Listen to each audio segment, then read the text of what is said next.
바로 이어서 격차교회에 대해서 얘기하겠습니다.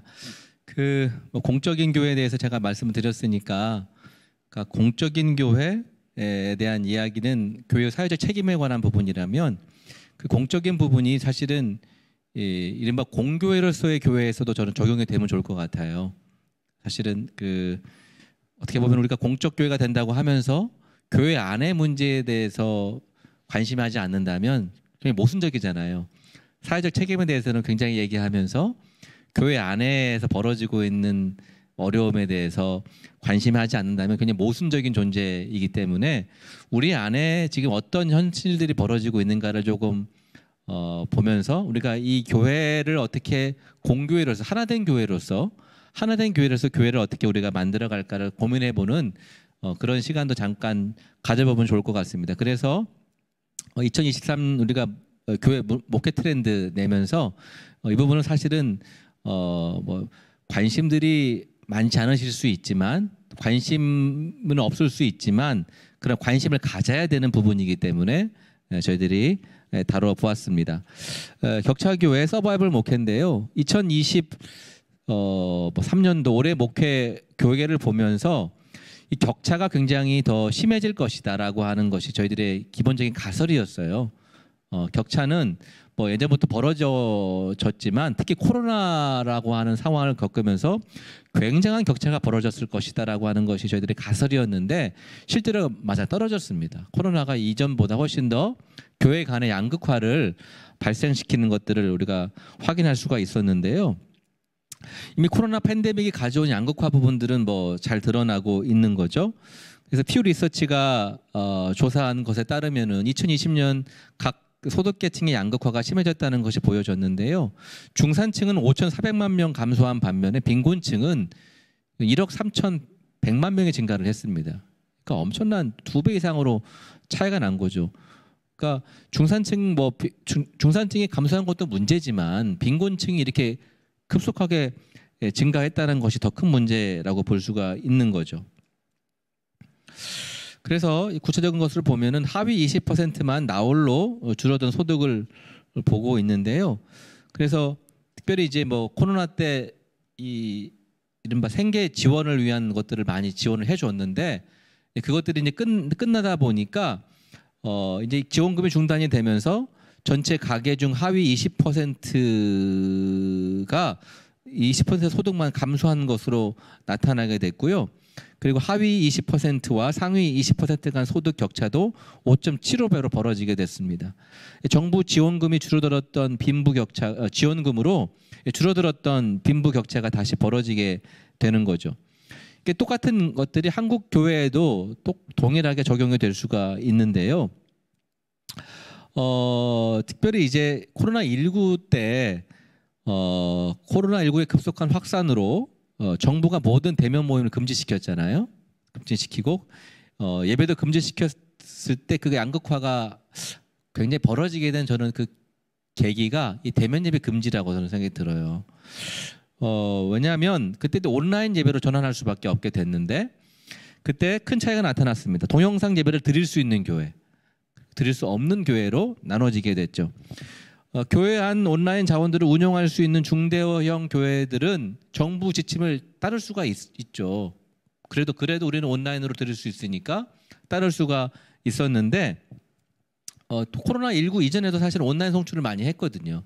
그러니까 그거는 가능한 일이었는데 소형 교회는 달랐습니다. 소형 교회는 디지털 장비를 갖추기도 어려웠고 운영할 인원도 없고 그러면서부터 굉장히 어려워지게 됐고 또 실제로 담임 목사가 되게 영상을 직접 만드는 경우도 많았어요. 소형 교회는.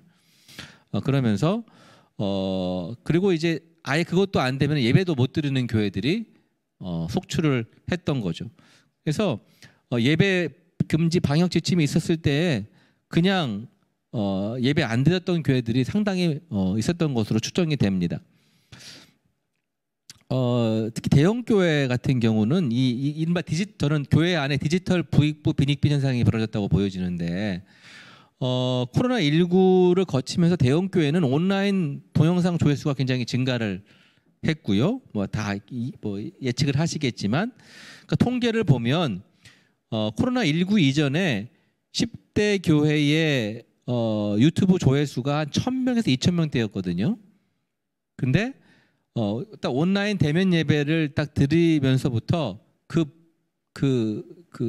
이 인원수가 10배 폭증합니다.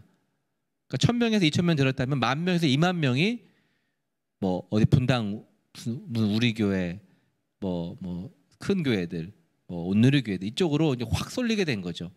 그러니까 예전에는 항존직들의 경우는 특히 이제 우리 교회 목사님 외에 다른 교회 목사님 설교를 듣는 것에 대해서 좀 죄책감을 많이 가졌어요. 좀 인간적으로 그러면 안 되지. 그랬는데 온라인 예배를 들으면서 어쩔 수 없이 유튜브로 들어가잖아요. 그러면서 옆에 있는 알고리즘 검색이 쫙 뜨면서 이제 설교만 듣고 다른 교회는 어떻게 하지?라고 하는 것으로 자연스럽게 넘어가는 현상들이 벌어지게 된 거죠. 그러면서부터 이른바 그 금단의 열매를 따먹는 그런 방식으로 이러한 변화들이 벌어지게 된 겁니다. 다른 교회 목회자들의 설교를 듣게 되는 그런 상황으로 펼쳐지게 된 거예요. 이런 것들이 구체적으로 어떻게 이제 교회 격차로 나타나게 되는가를 한번 보겠습니다. 이 책에 나온 내용이지만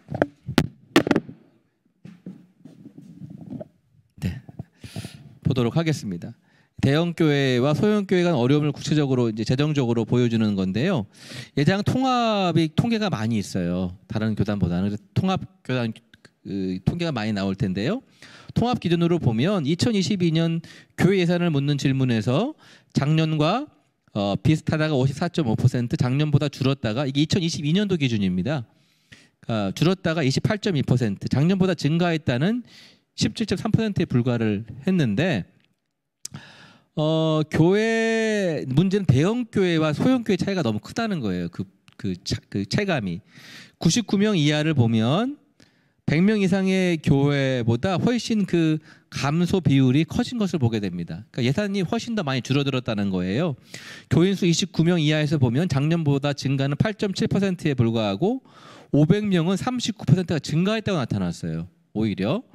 그러니까 29명은 감소한 거죠. 반면 작년보다 감소는 29명 이하에서는 39.1%로 나타났습니다.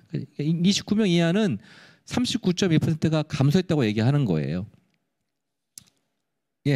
주일 예배 어떻게 드렸는가 한번 보면은요. 2021년 3월 예장 통합 중장기 다음 세대 중장기 대책위원회 실시하는 것을 보면 통계를 보면 실시간 온라인 예배를 드렸다가 42.8%고요. 교회 학교입니다. 현장에 나와 예배 드렸다가 29.8%가 드렸고 예배 드리지 않았다가 25.6%나 돼요. 그러니까 4교회 중 한 교회가 예배를 안 드린 거예요. 주일 학교가. 그러니까 이게 심각한 겁니다. 그게 지금까지 이어지고, 그러니까 지금까지 그 여파가 이어지고 있는 거죠.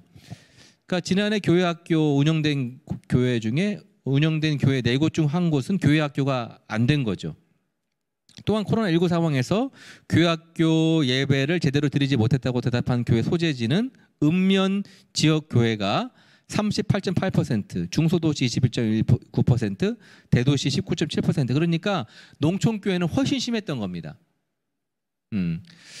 작년 500명 이상 교회에서 교회 학교 예배를 드리지 못한 경우는 한 군데도 없었고 다 드린 거죠, 뭐. 그럼 100명에서 499명은 12.8%가 못 드렸고 100명 이하에서는 77.5%가 못 드린 겁니다.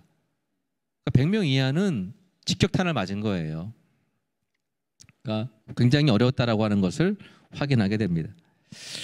교회 격차, 사례비 부분인데 민감한 부분이죠.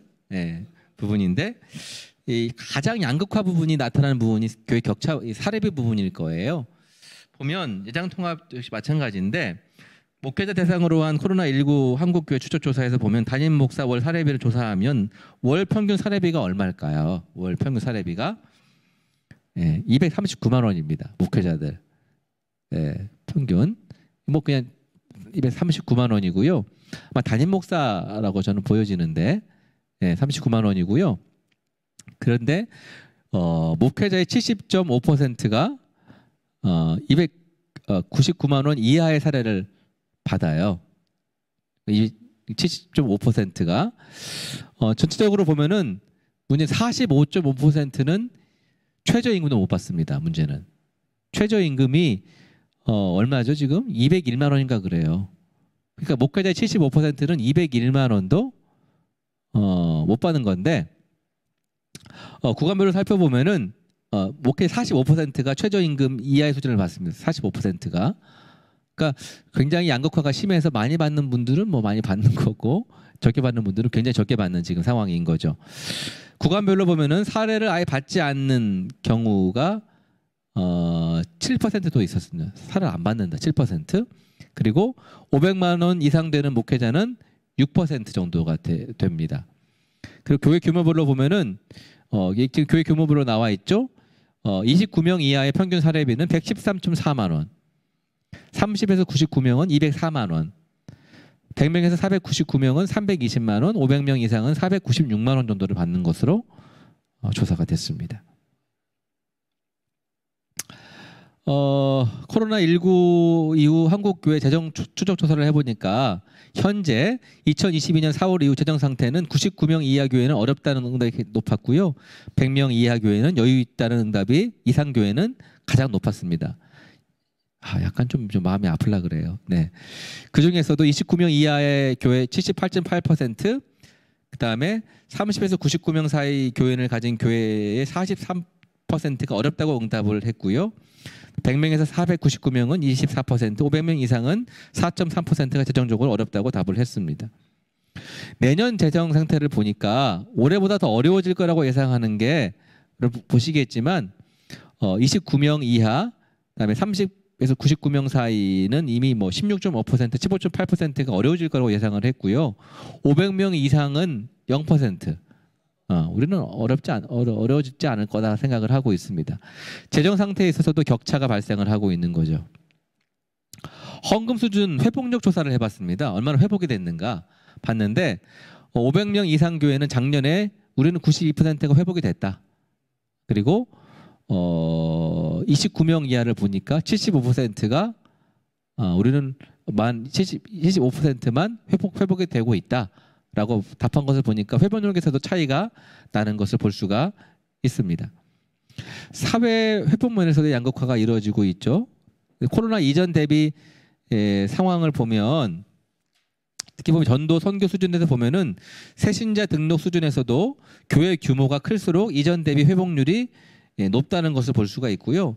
특히 새가족 등록 수준은 이전에 비해서 500명 이상 대형 교회가 37%의 등록, 그러니까 37%는 우리가 회복이 됐다라고 본 반면에 23.9%는 13%만 불과해서 3분의 1 수준으로 이 사역 회복 면에서도 양극화가 특히 새가족 등록 수준이 그러니까 예전에 비하면은 예전에 10명 오던 게 1명 온다는 거예요. 1.3명 온다는 거예요. 그러니까 대형 교회는 10명 오면 3.7명이 오는 거고요. 그러니까 작은 교회는 거의 사람들이 안 온다라고 보면 되겠습니다. 교인 수 증감 추세를 보면 그래서 20명 이하의 경우는 증가 추세가 9.1%, 감소 추세가 31.2%, 정체는 59.9%고요. 출석교인 21에서 50명 경우는 증가 추세가 21.6%, 감소 추세가 27.8%, 정체가 50.6%로 나타나고 있습니다. 그러니까 50명 이하의 경우는 감소나 정체 추세가 대부분을 차지한다고 볼 수가 있는 것이죠. 이런 작은 교회들은요 사실은 외부 지정을 받을 수밖에 없어요. 지원을 받을 수밖에 없잖아요. 자기 본인으로밖에는 안 되니까. 그런데 20명 이하 교회에서의 그 외부 재정 지원에 보니까 우리가 다른 뭐 기관 교회로부터 받고 있다, 증가하고 있다는 1%에 불과해요. 감소하고 있다가 58.8%. 그러니까 비슷하다가 39.6%. 그러니까 여러분 이게 작은 교회 입장에서는 외부 지원이 굉장히 중요합니다. 어쩔 수 없이. 근데 증가가 1%니까 그러니까 감소가 58점, 10교회 중 6교회는 감소하고 있는 거예요. 그리고 비슷하다가 39.6%니까 굉장한 재정적인 압박을 느낄 수밖에 없습니다. 20에서 50명의 경우는 증가하고 있다는 1.6%, 감소하고 있다는 59%, 비슷하다가 39.5%로 나타나서 작은 교회들이 재정 지원을 제대로 받고 있지 못한 것으로 나타나고 있다라고 하는 겁니다. 그래서 재정 존립에 대한 경험을 하고 있는데요. 재정 존립에 대한 위험들. 그래서 소형교회 4곳 중 3곳은요 50명 이하인데요. 아, 우리 교회 이거 될 수 있겠어? 생존할 수 있겠어가 4명 중에 3명이 그렇게 고통을 경험하고 있다라고 하는 거죠. 신체적, 정신적 고통을 심화시키고 있기 때문에 이런 부분들이 어떻게 이어지냐면 나중에는요 번아웃으로 이어지게 됩니다. 목회자 번아웃. 예, 번아웃 여러분들 아시잖아요. 완전히 이 방전 상태. 툭 건드면 바로 그냥 쓰러지는 상태가 번아웃인데 이 번아웃의 가장 큰 이유를 물어봤는데 질문에 대해 37.9%가 답을 했는데 재정적으로 회복이 어려워서 교인이 계속 줄어서 이게 가장 큰 번아웃의 이유입니다. 그런데 소형교회 목회자일수록 교인 수와 재정 감소에 따른 스트레스 상황이 더욱 민감한 것으로 나타났어요. 29명 이하의 교회에서는 55.5%가 이 이유가 번아웃의 이유가 55.5%가 결국 재정 이유입니다. 30명 50.2%, 50.2%, 100명 499명 20.9%, 500명 이상은 0%입니다. 돈 때문에 스트레스 받지 않는다. 아유, 괜히 제가 이런 통계를 낸 것 같아서 마음이 아픈데 얼마나 작은 교회 목회자들이 돈 때문에, 재정 때문에 힘들어하는가를 우리가 볼 수 있게 되는 거죠. 이런 어려움들은요 사실은 굉장히 많은 건데 여러 면에서 나타나는데 이 목회자 부교육자들에 대한 어려움이 특히 작은 교회에서 나타나게 되는데 격차 교회가 이런 번아웃이 담임 목사한테만 일어나는 게 아니고 부교육자들에서 일어난다고 하는 겁니다. 사실은 코로나 때요 교회가 생존할 수 있었던 가장 큰 이유는 뭐냐면은요 사실 전 담임 목사님들도 역할이 크셨지만 교육전도사님들 때문이에요.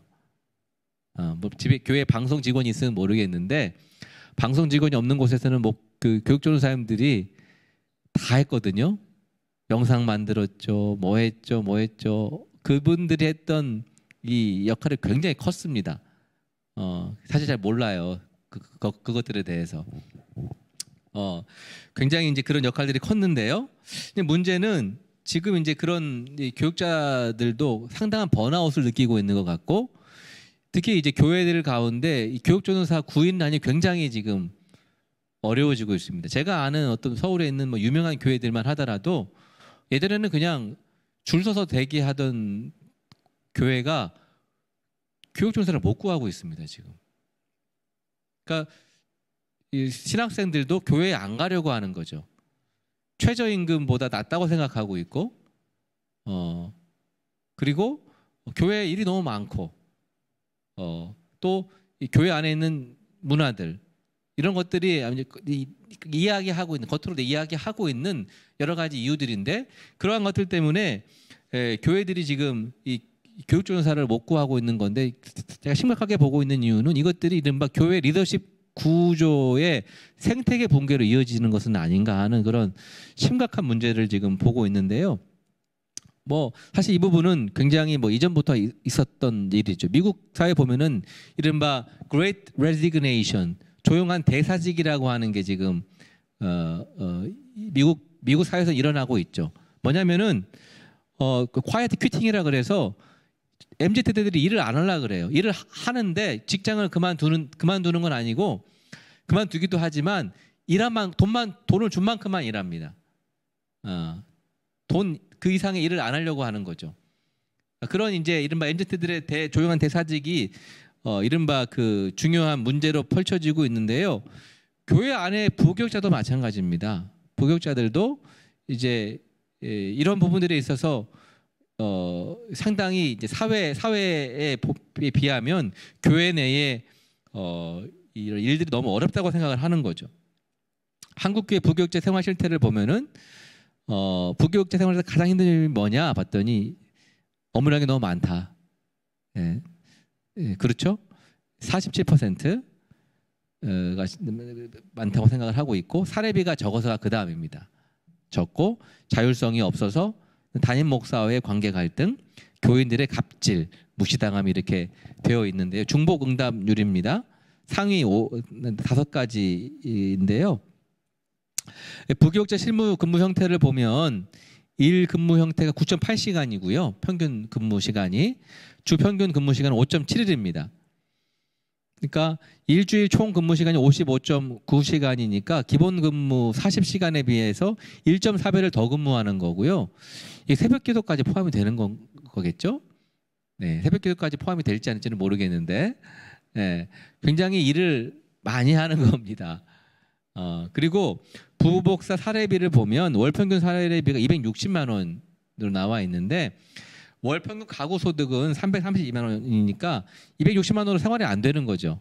그러니까 사모님들이 일을 하셔야 되고, 이러한 것들을 보면 부목사의 사례비나 이런 부분들이 굉장히 다른 직군에 비해서 굉장히 낮습니다. 이런 것들이 사실은 교회 간의 격차를 벌어지게 하고, 특히 작은 교회는 더 힘들어지는 거죠. 작은 교회에서는 이런 부목사님들의 사례도 이 정도도 못하는 경우가 되게 많습니다.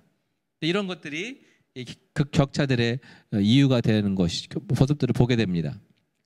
교회 간 격차 개변을 보면 개신교 하락 보면 가장 큰 거는 개신교의 하락 국면이죠. 성도들이 적어지면서 결국은 적은 성도를 대상으로 목회할 수밖에 없는 상황들이 계속 펼쳐지고 있다라고 하는 겁니다. 제가 그 말씀을 드렸죠. 인구 센서스에 의해서 계속 종교 인구가 낮아지고 있다라고 하는 것을 보여지고 있고요.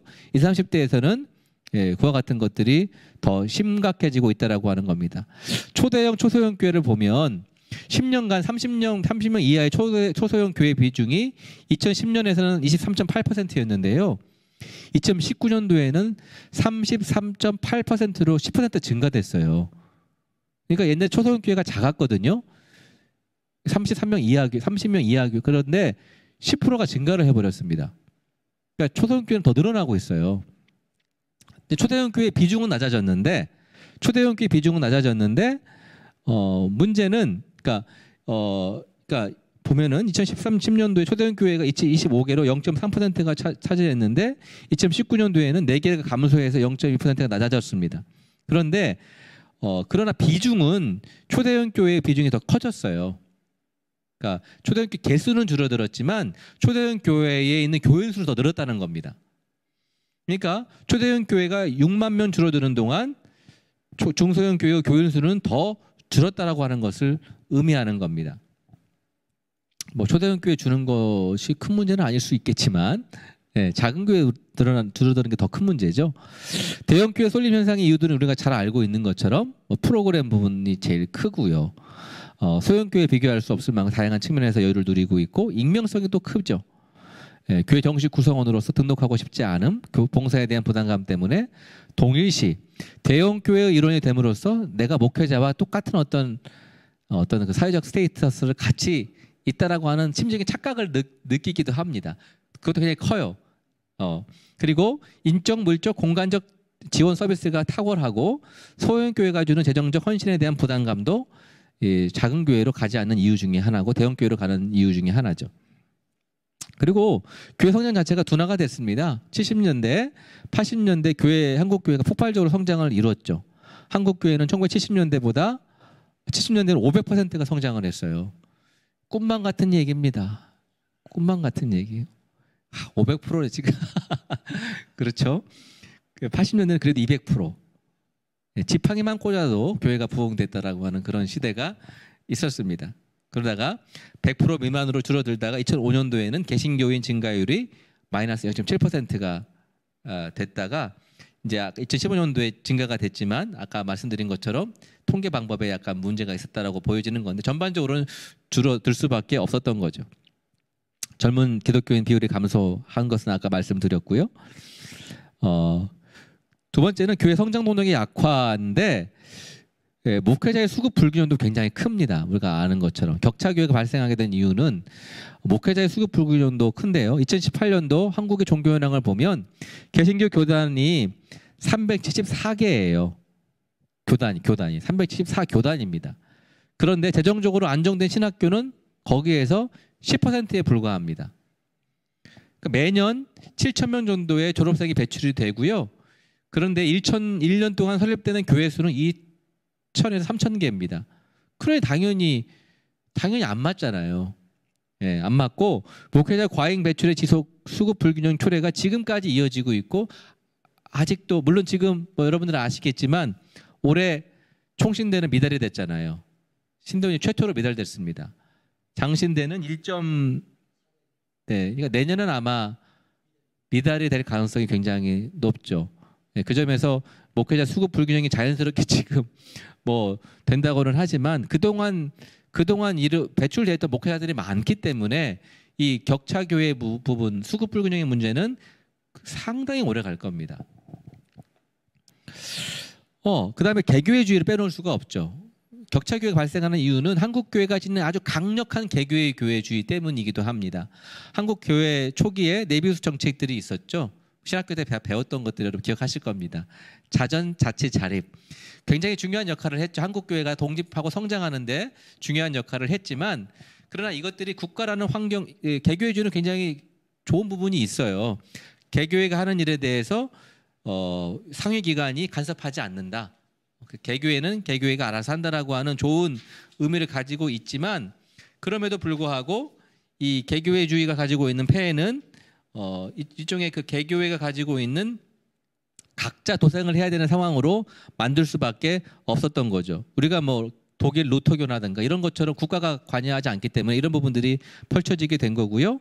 결과적으로 한국 개교회주의는 교회 연합을 어렵게 만들고 한정된 성도를 가지고 경쟁을 하게 되는 상황으로 만들게 된 겁니다. 그래서 어떻게 될 거냐 보면서 한국 교회가 그러면 어떤 문제가 발생할 거냐?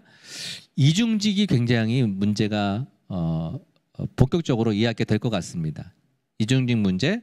사실 이중직 문제는 금기시 됐던 문제라고는 하겠지만 이렇게 이중직 목회자의 생활비 자체를 줄 수 없는 교회들이 많아지게 되면 당연히 이중직 문제가 발생할 수밖에 없게 되는 거죠. 제가 뉴스 하나 잠깐 좀 보겠습니다.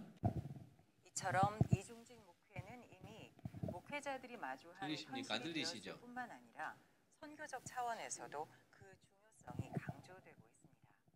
생기적 차원을 넘어 이중직 목회를 적극 활용해 새로운 선교적 과제 앞에 대안을 만들어가고 있는 노력들을 살펴봤습니다. 오요셉 기자입니다. 서울 홍은동 하늘뜻 담음교회 이청훈 목사는 매일 아침 지역 초등학교에서 등굣길 교통지도를 하고 있습니다. 자, 앞에 보고.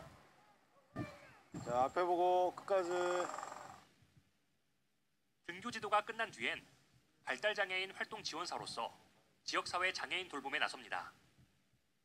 또 저녁엔 서울시 교육청에서 진행하는 마을학교 사업의 일환으로 지역 아동들의 방과 후 수업을 진행합니다. 이 목사는 먼저 직접 동사무소를 찾아가 지역 주민들을 위해 도울 수 있는 일들을 찾았고 시와 구청에서 진행하는 다양한 지원 사업을 적극적으로 활용했습니다. 교회 밖 마을 주민들을 만나기 위한 이런 노력들은 가정경제에 도움이 됐을 뿐만 아니라 더 나아가 마을 주민들과 인격적인 관계를 형성하는 토대가 됐습니다. 마을과 관계된 일을 하는 게 마을 목회다. 근데 이건 달라요.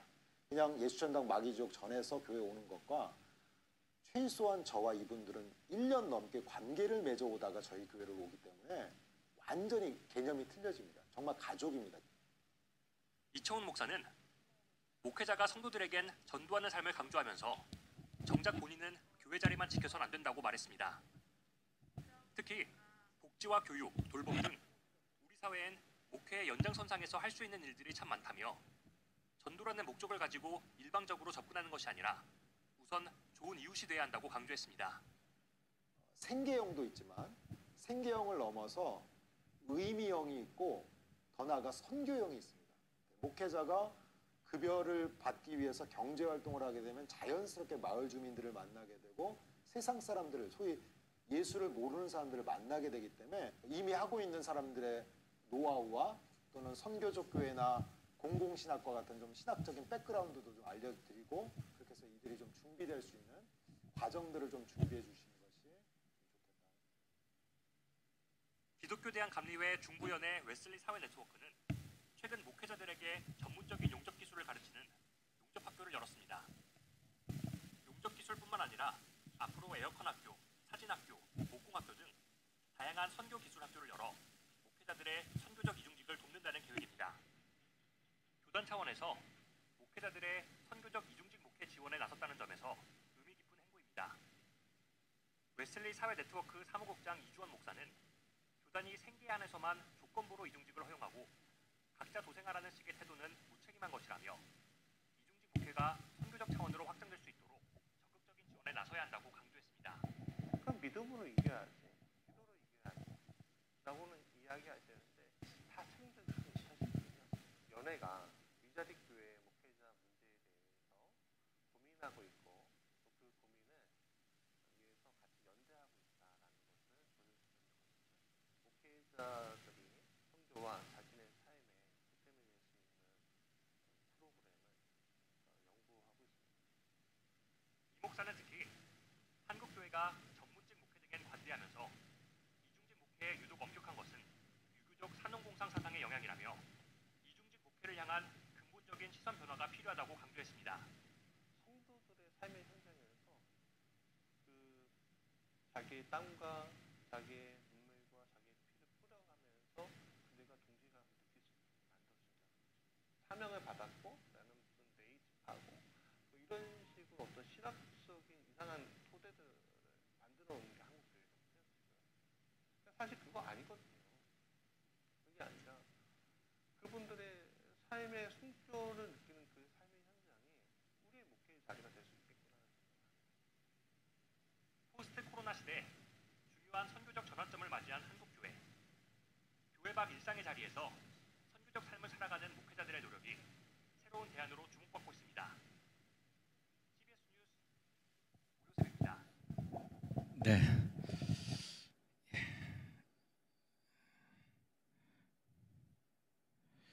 이중직 부분에 대해서 사실은 이제 지금 뭐 본격적으로 논의가 되는 것은 아니지만 상당히 이런 부분들이 교회 안에서 공론화될 필요가 있다는 생각이 들어요. 그 점에서 지금 주요 교단별 이중직 허용 현황을 보면 뭐 대부분이 아직은 여기에 대해서 허락하고 있지 않은 경우가 대부분이라고 볼 수 있고요. 뭐 특별한 경우만을 이렇게 예외적으로 인정하는 경우가 있고, 아직 예전 통합 같은 경우에서 보면은 아직 그 연구 단계에 아직까지 머물러 있습니다. 머물러 있고, 감리교 같은 경우는 미자립 교회에 대해서 허용을 하고 있습니다. 허용을 하고 있고, 성결 기성이라든가 기하성이라든가 예장 합신이라든가 이런 불허하고 있고요. 예장 고신도 연구 단계에 아직 다다르고 있는 거죠. 그러니까 이런 이중직 부분에 대해서 이 부분을 더 이상 연구 단계로 할 것인지, 아니면 정말 본격적으로 이 부분들이 현실적으로 이제 많이 이루어지고 있는데 이 부분에 대해서 교회가 어떻게 해야 될지에 대해서 우리가 관심을 가지고 함께 대안을 만들어가는 게 필요하다고 보여집니다. 소형교회의 생존 전략은 우리가 뭐 여러 가지 생각해 볼 수 있겠지만, 아까 했던 이야기 연장선상으로 보면은 교회는 또 교회대로 나름대로의 자구책을 찾아갈 수밖에 없는 건데요. 이중직이라는 하는 부분들이 있고요. 동시에 주중에 교회 안 공간을 다양하게 활용하거나, 그래서 카페나 마을 도서관, 동네 책방, 제로 웨이스트 샵 등을 운영하고 소규모 공연장을 활용하기도 하고, 공유 교회도 있고, 또 목회자 기본소득, 공교회로서의 실천론이 필요한데요. 보면 교회 안 공간을 다양하게 활용하는 경우도 보여집니다. 작은 교회들이 생존해야 되는 여러 가지 방법들이 있죠. 신촌에 있는 언더우드라고 하는 카페인데, 여기는 이제 교회 안에 카페를 통해서 카페 교회들 많이 하고 있으니까 이런 교회들이 굉장히 뭐 많은데, 뭐 오늘 제가 뉴스를 들어보니까 한국 치킨집보다 많은 게 카페라고 그래요. 지금. 그런데 한국 사람들의 카페 사랑은 식을 줄을 몰라서 계속 유지가 될 거라고 얘기를 합니다. 그러니까 그 얘기를, 제가 카페가 너무 많다라고 하는 얘기를 들은 게 10년 전인데, 뭐 10년 전 포화 상태라고 얘기를 했는데 더 늘었어요. 늘었는데도 지금 우리의 커피 수입액이 1조가 넘어가거든요. 원두액이. 그만큼 한국 사람들이 카페에 대한 관심들이 계속 유지가 되고 있기 때문에 이런 카페 목회 같은 것들도 여전히 저는 주요한 목회 현장 중에 하나라고 보여집니다. 북악하늘교회라고 하는 교회는, 이 교회는 이 지역에서 북카페를 하기도 하고 커피를 하기도 하고 컬처 커뮤니티라고 그래서 작은 교회대로 나름대로의 이제 교회가 이 작은 교회답게 지역 속에서 문화적인 활동을 통해서 함께하는 교회들을 볼 수가 있고요. 공명교회 뭐 소개가 자주 된 교회이기도 하고 여기 양평에 있는 교회인데 역시 이거는 주중에는 서점을 합니다. 그냥 서점이에요. 교회를 하는 게 아니고 그래서 이 교회에서 서점을 통해서 지역 사람들과 함께 이제 이른바 물적 토대를 만들고 주중에는 예배가 이루어지는 그런 이제 교회들도 우리가 볼 수가 있고요. 아까 소개시켜드렸던 더불어서 동산교회고 이 교회는 교회 안에 제로 웨이스트 샵이 있습니다. 그래서 요즘에 제로 웨이스트 샵이라는 말 들어보셨을 거예요. 쓰레기가 전혀 나오지 않는 친환경 제품을 파는 그런 샵을 교회 안에 유치를 한 거예요. 또 목사가 팔기도 하고 목사님들이 그래서 다양하게 이런 경제적인 부분들을 극복하려고 하는 노력들이 펼쳐지고 있습니다. 공유교회라고 하는 교회도 요즘에 유행이죠.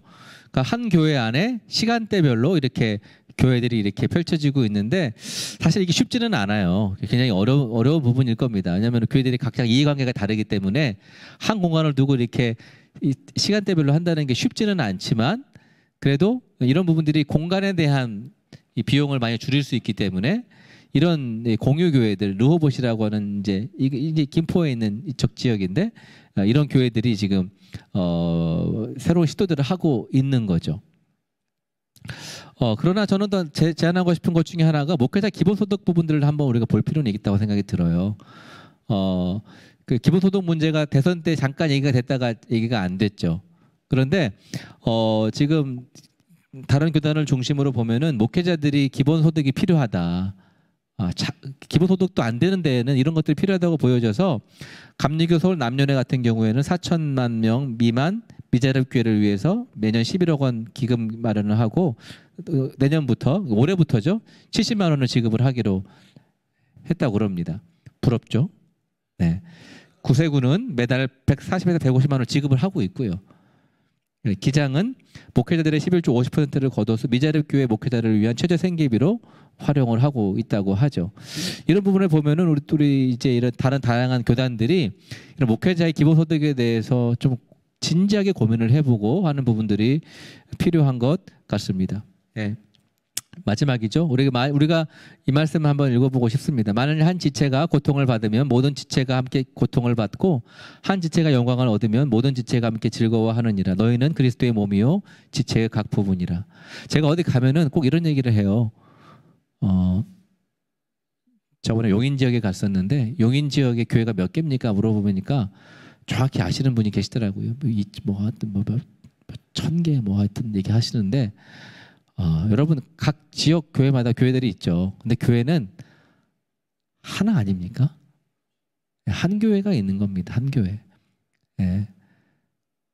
같이 고통을 받고 같이 기뻐하는 이 연대성과 감수성들을 지닌 교회여야만 그 교회가 세상에 나가서 공적인 교회를 이야기할 수 있는 건 아닐까. 우리 안에서도 이런 부분들에 대해서 해결이 못 되면서 세상에 선물이 되는 교회가 된다고 할 수 있을까. 그 점에서 정말 이 강의를 듣고 계시는 분들이건 어떤 분이시건 좀 여유가 있거나 교회는 다 여유 있는 교회는 한 군데도 없다고 그렇게 얘기해요.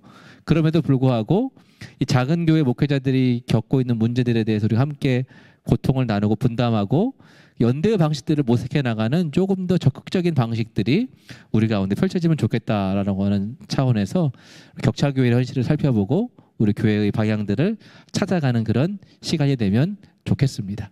네, 이상으로 강의 마치겠습니다. 감사합니다.